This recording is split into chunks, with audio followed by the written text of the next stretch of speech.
بسم اللہ الرحمن الرحیم۔ السلام علیکم۔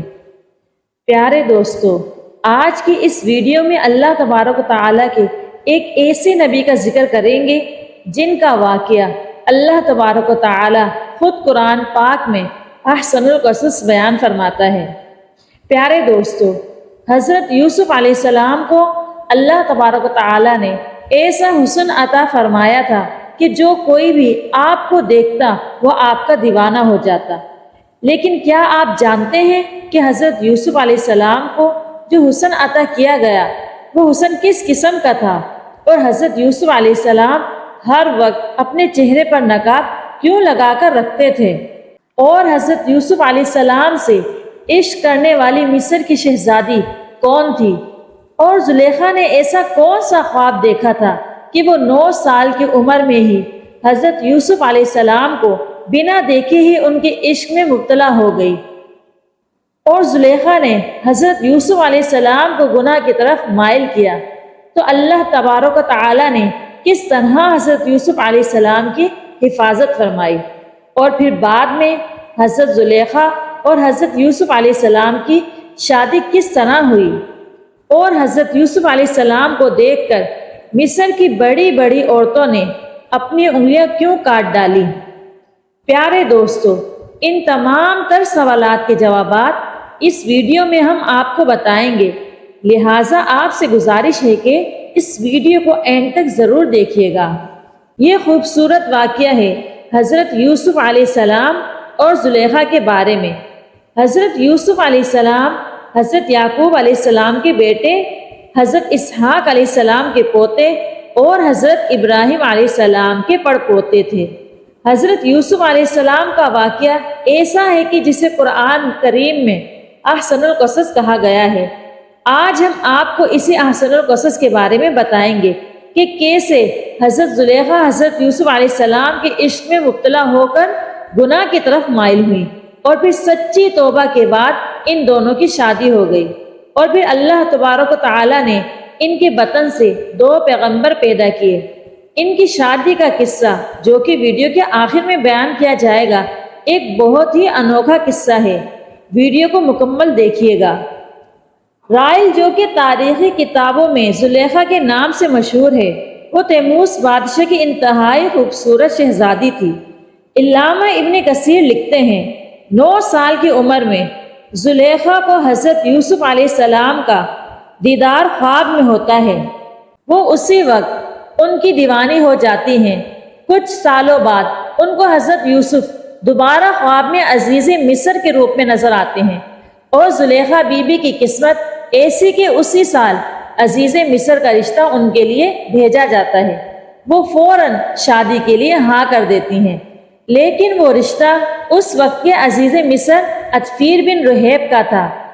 شادی کی رات ان کو پتہ چلتا ہے کہ یہ وہ لڑکا نہیں ہے جو میرے خواب میں نظر آتا ہے۔ کچھ ہی عرصے بعد حضرت یوسف مصر کے بازار میں بکنے کے لیے لائے جاتے ہیں، اور زلیخا کے شوہر عزیز مصر عطفیر بن رہیب حضرت یوسف علیہ السلام کو ان کے وزن کے برابر سونے، وزن کے برابر مشک اور ریشمی کپڑے کے عوض خرید لیتا ہے اور گھر لے آتا ہے۔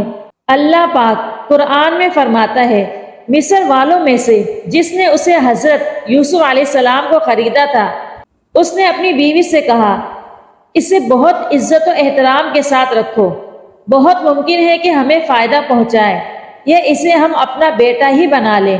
یوں ہم نے مصر کی سرزمین میں اس کے قدم جما دیے۔ حضرت یوسف محل میں سکون سے رہنے لگے۔ جیسے ہی آپ نے جوانی کی دہلیز پر قدم رکھا تو زلیخا جو کہ پہلے ہی آپ کو خواب میں دیکھ چکی تھی، وہ آپ کی دیوانی ہو گئی۔ اللہ پاک فرماتا ہے، اور جس عورت کے گھر میں تھا وہ اسے پھسلانے لگی اور دروازے بند کر لیے اور کہنے لگی، لو آؤ۔ حضرت یوسف نے کہا، اللہ کی پناہ، وہ تیرا میاں تو میرا آقا ہے جس نے مجھے عزت سے رکھا ہے، میں ایسا ظلم نہیں کر سکتا، بے شک ظالم نجات نہیں پاتے۔ چنانچہ زلیخا دروازے بند کر کے حضرت یوسف سے اپنی خواہش پوری کرنا چاہتی تھی، لیکن حضرت یوسف دروازے کی طرف بھاگے اور دروازے اللہ کے حکم سے کھلتے گئے۔ زلیخا نے حضرت یوسف کو بھاگتے ہوئے پیچھے سے پکڑا، جس سے ان کی قمیص پیچھے سے پھٹ گئی۔ عزیز مصر نے جب حضرت یوسف علیہ السلام کو یوں بند کمرے سے نکلتے دیکھا تو زلیخا نے شور مچایا کہ یوسف میرے ساتھ بدکاری کرنا چاہتا تھا، اور بولی، جو شخص تیری بیوی کے ساتھ برا ارادہ کرے تو بس اس کی سزا یہی ہے کہ اسے قید کر دیا جائے اور اسے کوئی دردناک سزا دی جائے۔ حضرت یوسف بولے، یہی مجھے اپنی نفسانی خواہش پورا کرنے پر مجبور کر رہی تھی۔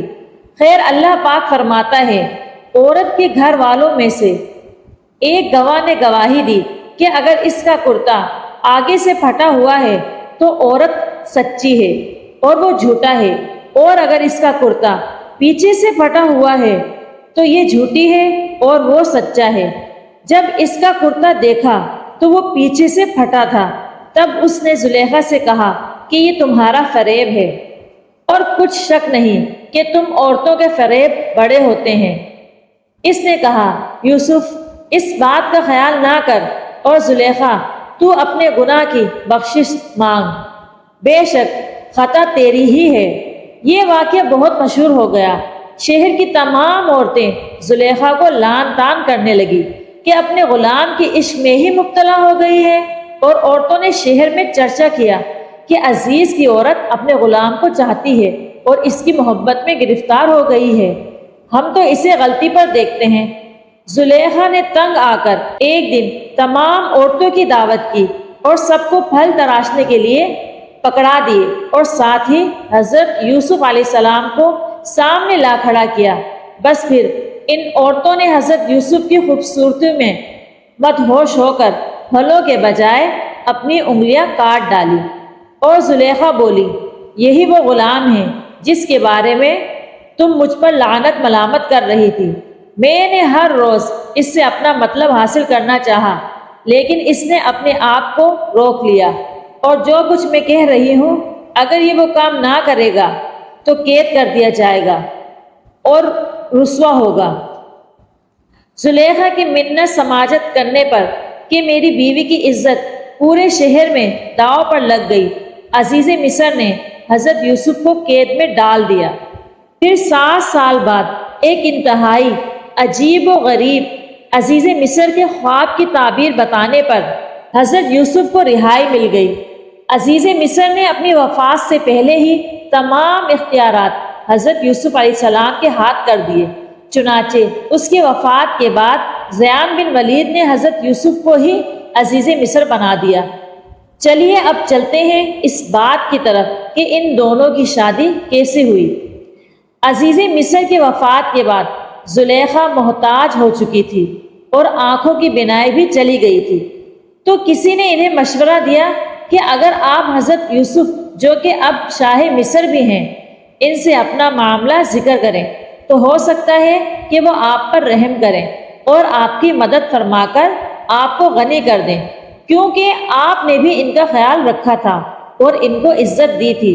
اس پر جب کسی نے انہیں یہ کہا، ایسا نہ کیجیے گا، ہو سکتا ہے کہ ان کو آپ کا وہ سلوک یاد آ جائے جب آپ نے ان پر الزام لگایا، تو انہیں کافی تکلیف کا سامنا کرنا پڑتا تھا، اور وہ بھی آپ کے ساتھ ویسا ہی کرے جیسا آپ کی وجہ سے ان کے ساتھ ہوا۔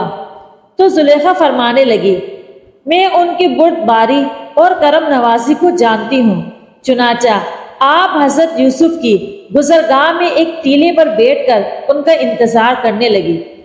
جب آپ قوم کے تقریباً 1 لاکھ معزز لوگوں اور وزیر و مشیروں کے ساتھ نکلے اور بی بی زلیخا نے حضرت یوسف کی خوشبو محسوس کی تو آپ کھڑی ہوئیں اور آواز دی، پاکی ہے اس کے لیے جس نے میثب کے سبب بادشاہ کو غلام اور اطاعت کے سبب غلام کو بادشاہ بنا دیا۔ آپ نے پوچھا، تم کون ہو؟ عرض کی، میں وہی ہوں جو آپ کی خدمت خود کرتی تھی، آپ کے بالوں میں اپنے ہاتھ سے کنگھی کرتی تھی، آپ کے رہنے کی جگہ کی خود صفائی کرتی تھی۔ مجھے میرے کیے کی سزا مل چکی ہے، میری قوت ختم ہو گئی، میرا مال ضائع ہو گیا، میری آنکھوں کی روشنی ختم ہو گئی، اور میں لوگوں سے سوال کرنے پر مجبور ہو گئی ہوں۔ پہلے مصر کے لوگ میری نعمت کو دیکھ کر رش کرتے تھے اور اب میں اس سے محروم ہو چکی ہوں، کیونکہ فساد کرنے والوں کی یہی سزا ہے۔ یہ سن کر حضرت یوسف علیہ السلام بہت زیادہ روئے اور حضرت زلیخا سے فرمایا، کیا تیرے دل میں میری محبت میں سے کچھ باقی ہے؟ آپ نے عرض کی، جی ہاں، اس کی قسم جس نے حضرت ابراہیم کو خلیل بنایا، مجھے آپ کی طرف دیکھنا زمین بھر سونا چاندی ملنے سے زیادہ محبوب ہے۔ آپ وہاں سے چلے گئے اور حضرت زلیخا کی طرف پیغام بھیجا، اگر تمہاری رضامندی ہو تو ہم تم سے نکاح کر لیں، اور اگر تم شادی شدہ ہو تو تمہیں غنی کر دیں۔ آپ نے حضرت یوسف کے پیغام لانے والے سے کہا، میں جانتی ہوں کہ وہ مجھ سے مذاق کر رہے ہیں، کیونکہ میری جوانی اور حسن و جمال کے وقت تو انہوں نے میری طرف توجہ نہیں دی، اور جب کہ میں بوڑھی، اندھی اور فقیر ہوں تو وہ مجھے کیسے قبول کر سکتے ہیں؟ بہرحال حضرت یوسف علیہ السلام نے ان سے نکاح کر لیا اور ان کے پاس آئے، پھر نماز پڑھی، اللہ پاک سے اس کی اسم اعظم کے وسیلے سے دعا کی، تو اللہ پاک نے زلیخا کا حسن و جمال، بصارت اور جوانی لوٹا دی۔ نکاح کے وقت آپ باکرہ تھی اور آپ سے افراسین بن یوسف اور منشا بن یوسف پیدا ہوئے۔ مصر کے بادشاہ نے عزیز مصر کی وفات کے بعد زلیخا کی شادی حضرت یوسف سے کر دی۔ حضرت یوسف نے شادی کی رات حضرت زلیخا سے کہا، کیا یہ اس سے بہتر نہیں ہے جو تو چاہتی تھی؟ وہ کہنے لگی، اے یوسف، مجھے ملامت نہ کریں، میں حسین و جمیل نازوں میں پلی تھی، اور میرا شوہر بھی ایسا تھا کہ جو عورتوں کے پاس نہیں آتا تھا، اور اللہ نے آپ کو وہ حسن دیا تھا کہ میرا نفس مجھ پر غالب آ گیا تھا۔ امام فخر الدین رازی لکھتے ہیں کہ یوسف علیہ السلام حد درجہ حسین و جمیل تھے۔ جب اس بی بی نے آپ کو دیکھا تو آس لگا بیٹھی۔ یہ بھی کہا جاتا ہے کہ ان کا خاوند نامرد تھا، جن کی وجہ سے آپ باکرہ تھی۔ حافظ ابن کثیر لکھتے ہیں کہ عزیز مصر کی وفات کے بعد جو عورتوں کے پاس نہیں جاتا تھا، حضرت یوسف کی شادی حضرت زلیخا سے مصر کے بادشاہ نے کروا دی، جس سے حضرت یوسف کے 2 بیٹے پیدا ہوئے۔ شادی سے پہلے جب کہ آپ ایمان لا چکی تھی تو اس لیے شادی کی پہلی رات سے ہی عبادت خداوندی میں خود کو غرق کر لیا، اور اللہ پاک کا حکم آنے کے بعد ہی حق زوجیت ادا ہوئی۔